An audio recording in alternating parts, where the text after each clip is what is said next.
Hi friends, ಎಲ್ಲರೂ ಹೇಗಿದ್ದೀರಾ? Hopefully ತುಂಬ ಚೆನ್ನಾಗಿದ್ದೀರಾ ಅಂತ ನಾನು ಅನ್ಕೋತೀನಿ. ಯಾಕಂದರೆ ಎಲ್ಲ ಎಲೆಕ್ಷನ್ಸ್ಗೆ ಹೋಗಿ ಅವ್ರವ್ರ ನಾಯಕರನ್ನ ಆಯ್ಕೆ ಮಾಡ್ಕೊಂಬಂದು ಆರಾಮಾಗಿದ್ದೀರಾ ಕೆಲವೊಬ್ಬರು. ಇನ್ನು ಕೆಲವೊಬ್ಬರು ಮೇ 7ನೇ ತಾರೀಕು ಓಟ್ ಇದೆ, ಯಾರಿಗೆ ಮಾಡೋ ಅನ್ನೋ ಯೋಚನೆಯಲ್ಲಿ ಇದ್ದೀರಾ.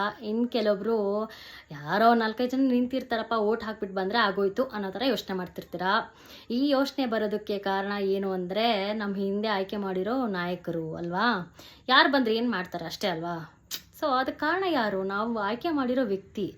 ಸೊ ನಮ್ಮ ಅಜ್ಜಿ ಯಾವಾಗಲೂ ಒಂದು ಮಾತು ಹೇಳೋರು, ಮನೆತನ ನೋಡ್ಬಿಟ್ಟು ಹೆಣ್ಣು ತರಬೇಕಂತೆ, ವ್ಯಕ್ತಿ ಮತ್ತು ವ್ಯಕ್ತಿತ್ವನ ನೋಡಿ ಓಟ್ ಹಾಕಬೇಕಂತೆ. ಸೊ ಈ ಸತಿ ಓಟ್ ಹಾಕುವಾಗ ಇದನ್ನು ಯೋಚನೆ ಮಾಡಿ, ನಾವು ಆಯ್ಕೆ ಮಾಡ್ತಿರೋ ವ್ಯಕ್ತಿ ನಮಗೆ ಒಳ್ಳೆ ನಾಯಕರಾಗ್ತಾರಾ ಏನು ಅಂತ ಅಲ್ವಾ.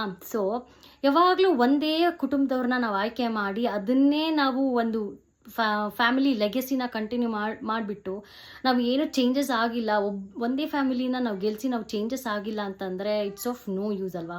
ಹೊಸಬ್ರನ್ನ ಆಯ್ಕೆ ಮಾಡಿ ಹೊಸತನಕ್ಕೆ ನಾವೇ ಒಂದು ದಾರಿ ಮಾಡಿಕೊಡ್ಬೇಕು ಅಲ್ವಾ. ಸೊ ಹೊಸತನ, ಯಾಕಂದರೆ ಚೇಂಜಸ್ ಆರ್ ಇನ್ಎವಿಟೇಬಲ್.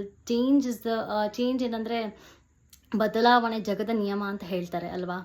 ಸೊ ನೀವು ಇಷ್ಟು ವರ್ಷ ಒಂದೇ ಫ್ಯಾಮಿಲಿಯವ್ರನ್ನ ಆಯ್ಕೆ ಮಾಡಿ ನಿಮಗೆ ಚೇಂಜ್ ಆಗಬೇಕನ್ನೋ ಮನಸ್ಥಿತಿಯಲ್ಲೇ ಇಲ್ಲ ನಾವುಗಳು. ಸೊ ಈ ಸತಿ ಅದು ತಪ್ಪು ಮಾಡಬೇಡಿ, ದಯವಿಟ್ಟು ಹೊಸಬ್ರಿಗೆ ಅವಕಾಶ ಮಾಡಿಕೊಡಿ, ಓಕೆನಾ. ಈ ಸತಿ ನನ್ನ vote youth icon Vinay Kumar GB, ಅವ್ರ ಕ್ರಮ ಸಂಖ್ಯೆ 28, ಸಿಲಿಂಡರ್ ಈಸ್ ಹಿಸ್ ಸಿಂಬಲ್.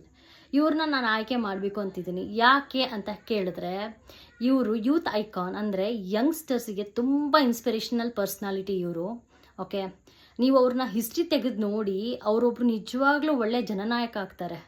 ಅವ್ರು ಯಾಕೆ ಅಂದರೆ ಅವ್ರ ಕುಟುಂಬನ ಅರ್ಥ ಮಾಡ್ಕೊತಾರೆ, ವ್ಯಕ್ತಿನಲ್ಲ, ಆ ಕುಟುಂಬದ ಬಗ್ಗೆ ಅರ್ಥ ಮಾಡ್ಕೊತಾರೆ. ಒಬ್ಬ ವ್ಯಕ್ತಿ ಒಂದು ಕುಟುಂಬನ ಅರ್ಥ ಮಾಡಿಕೊಂಡ್ರೆ obviously he is a winner. So ನನ್ನ ಆಯ್ಕೆ, ನನ್ನ ಹೆಮ್ಮೆ youth icon Vinay Kumar GB ಅವರು. ಸೊ ಪ್ಲೀಸ್ ನೀವು ಕೂಡ ಅವ್ರನ್ನೇ ಆಯ್ಕೆ ಮಾಡಿ ಓಟ್ ಮಾಡಿ ಒಂದು ಹೊಸಬ್ರಿಗೆ ದಾರಿ ಮಾಡಿಕೊಡಿ. ಹೊಸತನಕ್ಕೆ ನೀವೇ ಒಂದು ನಂದ ದೀಪ ಹಚ್ಚಿ. Please vote Vinay Kumar GB and make him a winner. Thank you.